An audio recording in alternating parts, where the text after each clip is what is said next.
Fala pessoal, beleza? Aqui é o Breno e eu sou terapeuta tântrico, instrutor e professor de yoga também. Eu estou aqui passando para falar um pouquinho sobre do porquê o Tantra pode ser considerado uma fisiofilosofia, né? Mas afinal de contas, que raio é isso, né? A gente sabe o que é filosofia, a gente sabe o que é fisiologia. Agora, fisiofilosofia, né, é algo que a gente trabalha dentro do nosso corpo e, através do corpo, a gente consegue modificar os nossos, digamos, pensamentos comportamentais, né?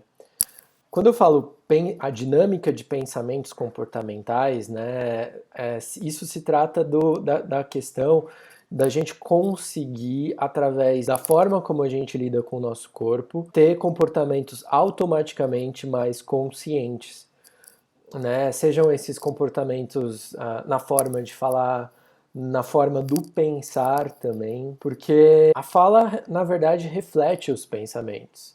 Só que os pensamentos, eles surgem, né, por conta de um estado fisiológico. Isso às vezes pode ficar um pouco complicado de entender, porque para a maior parte das pessoas, elas não conseguem enxergar uma relação direta entre o estado fisiológico com o pensar, né? Mas é fácil de perceber isso quando a gente está com fome ou quando a gente está com sono. Pensando em estudos científicos mesmo, a gente sabe hoje em dia que muitas vezes, dependendo da nossa flora intestinal, aí com relação a estudos com relação à alimentação, à nutrição, dependendo da qualidade da flora intestinal, a pessoa ela vai manifestar uma vontade, vai ter um comportamento alimentar diferente, eventualmente danoso para si mesmo. Mas por quê? Porque essa flora intestinal libera substâncias dentro do corpo e aí essas substâncias elas promovem aquela vontade, às vezes uma compulsão alimentar ou às vezes o oposto, né? Não só isso, né? Não só com relação ao comportamento alimentar, mas o comportamento social, de sono ou eventualmente a forma como a gente lida com o sexo também, que o sexo acaba sendo tabu, mas tudo isso impacta, né? Hoje em dia a gente já sabe. Agora, e o que o Tantra tem a ver com isso? O que o Yoga tem a ver com isso, né? Basicamente, as técnicas do Tantra, elas são técnicas corporais, né? Assim como as técnicas do Yoga.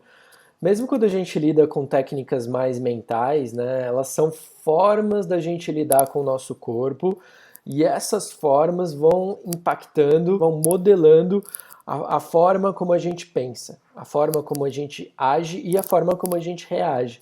Que na verdade ação e reação são faces da mesma moeda, né? Mas o reagir e o agir, eles estão muito ligados um com o outro. E quando a gente pensa nessas técnicas físicas, e mesmo as técnicas mentais, elas são físicas, né? Porque a gente lida com respiração, com som, com movimento, e assim, respiração, som e movimento, a gente está lidando diretamente com o corpo, com a fisiologia do corpo. Quando a gente pensa, por exemplo, em respiração, isso impacta numa fisiologia básica. Por exemplo, se a gente faz um respiratório acelerado e deixa o sangue com muito oxigênio, isso faz com que o sangue caminhe para o pH mais alcalino. Porque o gás carbônico é algo que deixa a água ácida, né? E quando a gente tira gás carbônico do sangue, ou seja, oxigena o sangue, isso promove a alcalinização do sangue. Isso mexe com a estrutura muscular, eventualmente estados de tremor podem ser observados com a hiperoxigenação, né? Os músculos começam a tremer.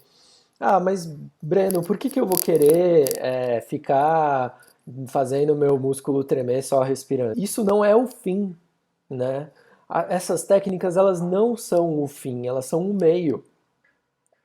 Agora, a gente, como espécie humana, a gente se desprendeu da nossa natureza e da nossa naturalidade. E como isso aconteceu, né, as técnicas do Tantra, elas ajudam a gente a voltar para o natural, né? E vai chegar um momento também que a pessoa ela vai perceber, agora eu já estou no momento de sair, de parar de utilizar essa técnica, né? Não é para, encontrei a verdade. Não, as técnicas do Tantra são um meio, assim como o Yoga. As técnicas do Yoga não são um fim em si, são um meio para você obter mais disposição, mais qualidade de vida, mais estado de presença, e com isso todo o resto impacta. Só para dar um outro exemplo de como uma técnica respiratória impacta na nossa fisiologia. Então, por exemplo, se a gente pratica as retenções com o ar, de repente o corpo começa a lidar com uma certa escassez de oxigênio. E o que isso promove? Assim, é um toma lá da cá, né? O corpo vai se equilibrando e se reequilibrando. Então, as práticas de pranayama com retenção, seja com ou seja sem ar, o corpo vai percebendo que está sem oxigênio e o que ele vai fazer? Vai produzir mais hemácias. Né? Isso é só o início, né? Porque a ideia é, e aí produzindo mais hemácias, você vai ter mais capacidade respiratória. Então, essa transição pelo estresse vai mudando, você vai conseguir lidar com o estresse sem estresse. Né? Então, de uma forma geral, aquela pessoa normal, ela liberaria, por exemplo, cortisol em excesso, essa estrutura hormonal, ela teria uma alteração hormonal. Agora, com mais disponibilidade, né, de energia, né, com mais hemácias, com mais oxigênio no cérebro, eventualmente aquela liberação hormonal que ocorreria além para de acontecer. Estou falando para você que essa é a solução dos seus problemas. Não. As ferramentas do Tantra são uma ferramenta para você aprender a lidar com si. Né? São ferramentas de autoconhecimento. E assim como conhecer biologia é uma ferramenta de autoconhecimento, assim como conhecer história é uma ferramenta de autoconhecimento, o Tantra não exclui. A ideia é não excluir o conhecimento científico. Pelo contrário, acolher o conhecimento científico, entender e também se questionar, porque ciência é questionamento. Tem um link para um vídeo aqui do YouTube de uma pesquisadora da USP que ela fala sobre essa questão do livre-arbítrio, né, e como a escolha está relacionada com a nossa fisiologia interna. Dá alguns exemplos polêmicos, mas isso é só para você ter uma ideia de que o nosso grau de escolha está mais relacionado ao nosso nível de consciência do que aquela situação de escolha em si, né? Então, o trabalho do Tantra, ele lida com o expandir a consciência, tá certo? Então é isso aí, vou ficando por aqui, deixa um like, dá uma olhada também no texto aqui embaixo que eu coloquei aqui, eu publiquei esse texto que está relacionado com esse vídeo, beleza? Um grande abraço e até mais!